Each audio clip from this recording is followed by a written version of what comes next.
Hello to all you Kingdom Hearts fans out there. I am TJ. This is episode 40 of my reviews. Wow, it's been 40 episodes already. But I'm continuing my overall review of Kingdom Hearts. This time I will be going into games that I've played but yet to complete or beat. The first of which is 358 Days. Now I'm gonna go out on a limb here and say that this is one of this is one of those Game Boy games I wouldn't mind acquiring just the Game Boy and the game itself just to play it. Still do actually. Still want to go that route actually. But this game looks at Organization 13 in general, and this is the only game where all of the members of Organization 13 are actually present in this game at some point. Of course, several members went off to Castle Oblivion. But with that said, let's get to work.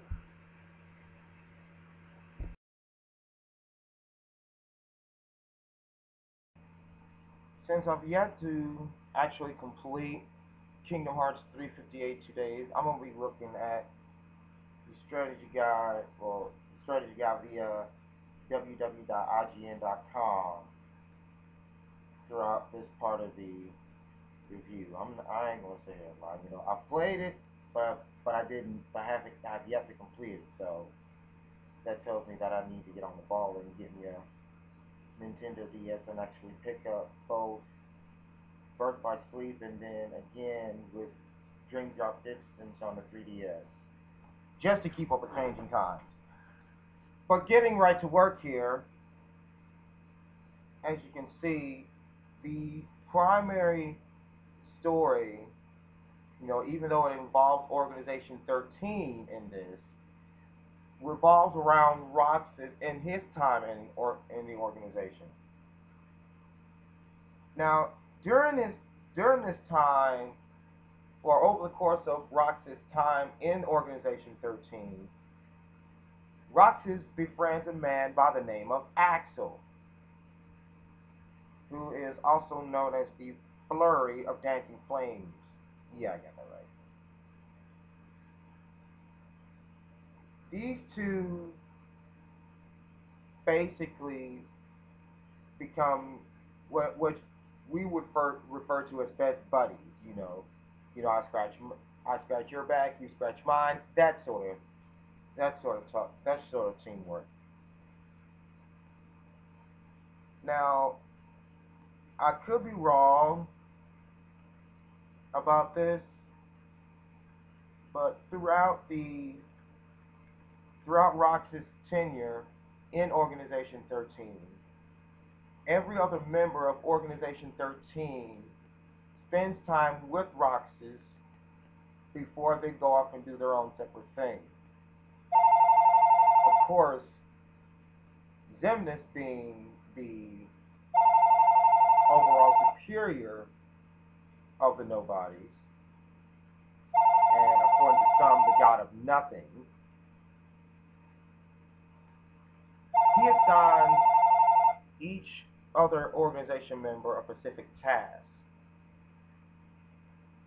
while Zigbar and Zaldan's motives are yet not realized or recognized in 358 2 days. Vexen, Lexius, Zexion, Axel, Marluxia, and Larxene are all assigned to Castle Oblivion. As far as Cyax, Demyx, and Luxord goes, I don't think you hear anything about where they're assigned to. Although you will find Luxord, Cyax, and Demyx in Kingdom Hearts 2 at their various destinations. Now,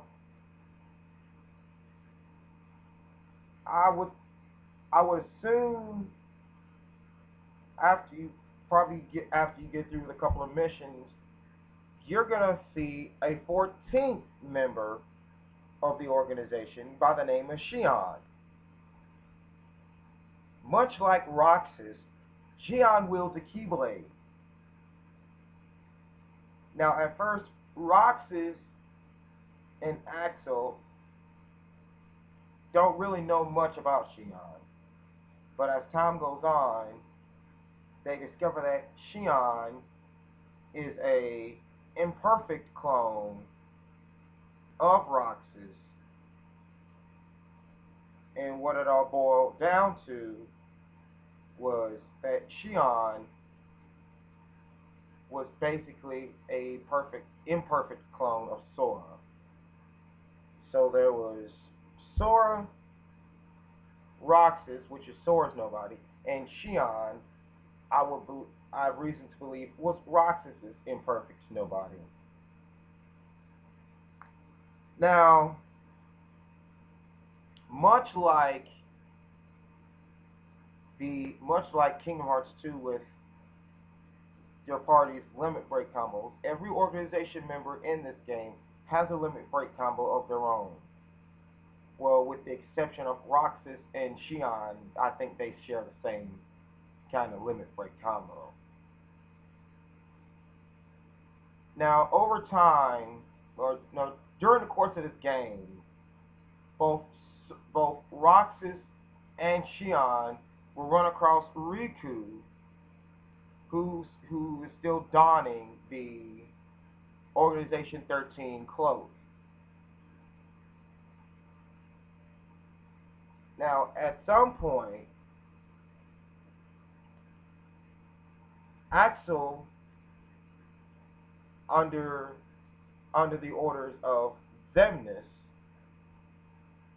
is ordered to bring Xion in after she runs away.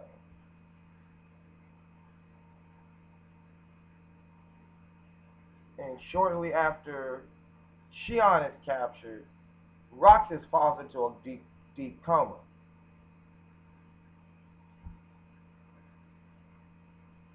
Now, I'm not really sure exactly when it happens in this game,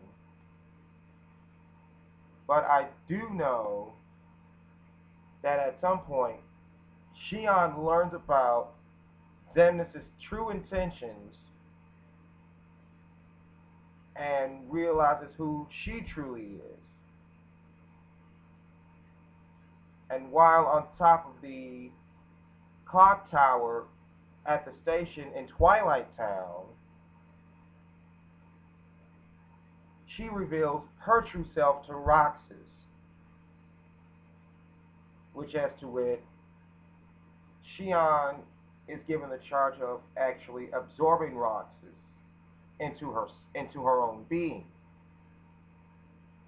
She gives off the clue as if her face looks like Sora, then she's ready, and this puppet has to play her part. Of course, a big battle ensues between Roxas and Xion.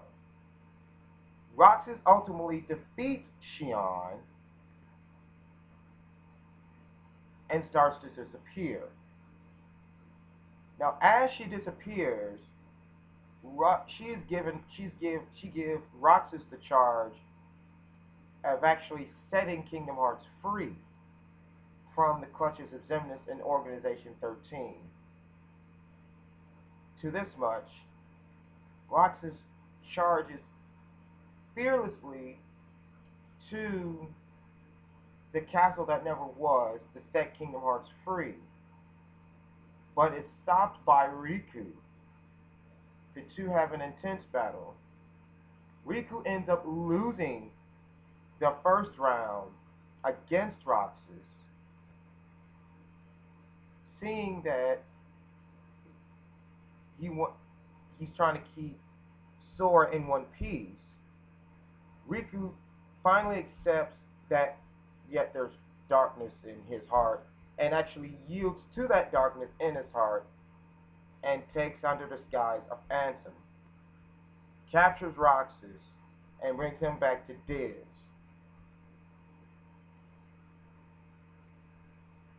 The game itself ends with Roxas awakening up in what assumingly a brand new Twilight Town that appears to be free of both the heartless and the nobodies.